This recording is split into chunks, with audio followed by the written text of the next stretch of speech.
કરે છે।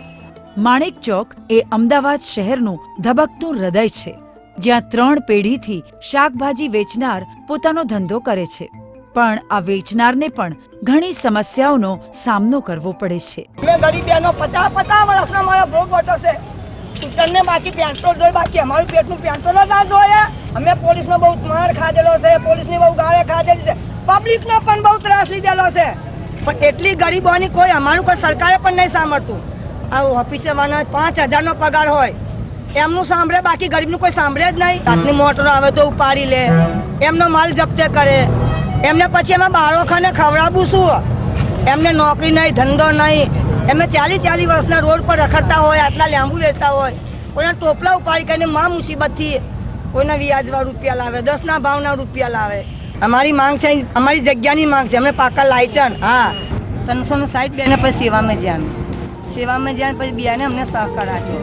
સેવા 1972થી શરૂ થઈ, તેમાં દરેક જુદા જુદા ધંધાવાળા જોડાયેલા હતા। વેચનારના સંગઠનની શરૂઆત તો 1972થી જ્યારથી સેવા સંસ્થાની સ્થાપના થઈ ત્યારથી જ થઈ, અને વેચનારનું સંગઠન કરવું એ ખૂબ જ અઘરું છે, કારણ કે એમાં સંઘર્ષ પણ એટલા જ રહેલા છે। બહેનોને ત્યાં એમની જગ્યાઓ પર ટકાવી રાખવા માટે સેવા પણ એટલા જ પ્રયત્નો કરે છે।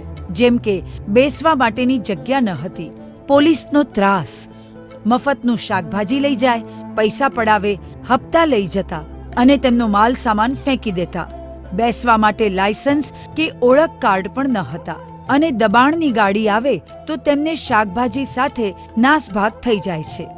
દુખી થઈ જાય, બધાને માલ લઈ જાય, સામોલા કાંટા માટ લઈ જાય, કોઈને બેસવા ના દે, દબાણવાળા, ટ્રાફિકવાળા, અમે ચાલીએ ત્યાં જાવી, કોઈ અમાર નોકરી, કોઈ આવક, શેની માથે અમાર બાળક જીવાય। 30 વર્ષથી અમે લારીઓ લગાવીએ છીએ, અને અમે અત્યારે આડાવરા રખડે, જો ખાડા કરે તો હટાવે, કોઈ અધિકારી આવતા હોય તો અમને હટાવી નાખે, આજે આ આવે છે તો હટી જાઓ, પછી એમ કરતાં અમે અહીંયા સામે લારીઓ લાવીને 2 લાઈન કરીને અમે વ્યવસ્થિત કરીને ઊભા રહ્યા। આજે વરસ જેવું થયું, હવે ફરીથી રાતભરમાં માટી લાવીને નાખી દીધી। રાત્રે અમે 9:30 વાગ્યા સુધી તો અમે બધાએ ધંધો કર્યો, પછી 9:30 વાગ્યા પછી રાત્રે 11 વાગે ટ્રકો ચાલુ કરી, અને જ્યાં અમે વેચી ખાતા હતા ત્યાં લારીઓ માટીના ઢગલા કરી નાખ્યા, ગાડીઓ લાવી ત્યાં સોસાયટીવાળાએ કહ્યું કે અમને ગંદકી નડે છે, અહીંયા માટી ના નાખશો, તો ત્યાં ના નાખ્યું, અને આ જે લારીવાળા રોજી રડી ખાતા હતા તો અહીંયા લાવીને નાખી દીધું। હવે અમારે તો અમારી જિંદગી શું છે, લારી ઉપર જ છે બેન, અમારા બાલ બચ્ચા લારી ઉપર જ જીવે। હવે એમ કહે છે તમે અહીંયા લાઈન નાખી, તો હવે અત્યારે અમે ક્યાં જઈએ? તો અહીંથી અમે પેલી સાઈડ લઈ ગયા તો ત્યાં સોસાયટીવાળા કે અહીંયા ના જઈએ, અહીંથી લારીઓ હટાવી લો, તો અડધી લારીઓ અહીંયા લાગી છે, અડધી લારીઓ ત્યાં લાગી છે। અને પોલીસ ખાતું બેસવા નથી દેતો, મારો દંડ ભરે, મ્યુનિસિપાલિટીવાળા અમારો માલ લઈ જાય, કાંટો લઈ જાય, અને અઠવાડિયે 12.5 રૂપિયાની પોચ ફાડે છે। તો બેન અમાને બહુ મુસીબત છે કે મજૂર મહાજન મેં જાઓ તો ઈલાબેન તમારું કામ સારું કરશે કે, અને તમારી આ મુશ્કેલી હલ કરશે કે। પછી અમે મજૂર મહાજન મેં ગયા, પછી બેનની જોડે અમે ગયા, પછી એમ કરતાં 25 બહેનો અમે ત્યાં જોડાણ્યું। વેચનારની આટલી બધી સમસ્યાઓ લઈને સેવાના પ્રતિનિધિએ કોર્પોરેશનના અધિકારી સાથે વારંવાર મીટિંગ કરી। આ ચર્ચાના અંતે એવું નક્કી કરવામાં આવ્યું કે વેચનારને ધાબા માર્કેટ આપવામાં આવે તો કેવું? કે જગ્યા, લાયસન્સ, ઓળખપત્ર અને સામાજિક સુરક્ષા, આ 4 મુદ્દા પર સૌથી વધારે ભાર શ્રી ઈલાબેને મૂક્યો હતો।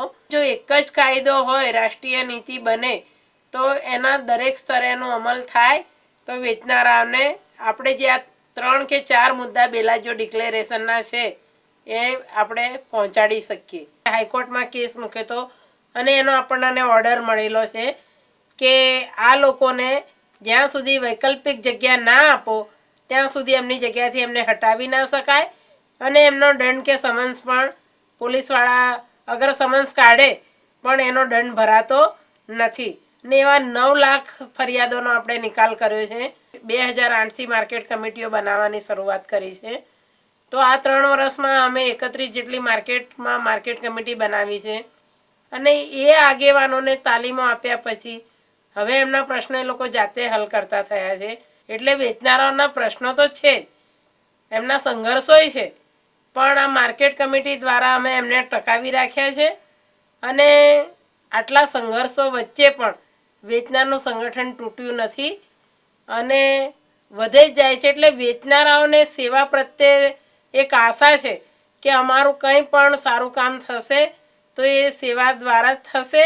અત્યારે આપણા વેચનારનું સંગઠન આજની તારીખમાં 81,800 છે. એટલે એ જ બતાવે છે કે સેવાએ આટલું બધું કામ કર્યું છે. તો આપણું સંગઠનમાં બહેનો દિવસે ને દિવસે વધારે ઉમેરાતી જાય છે.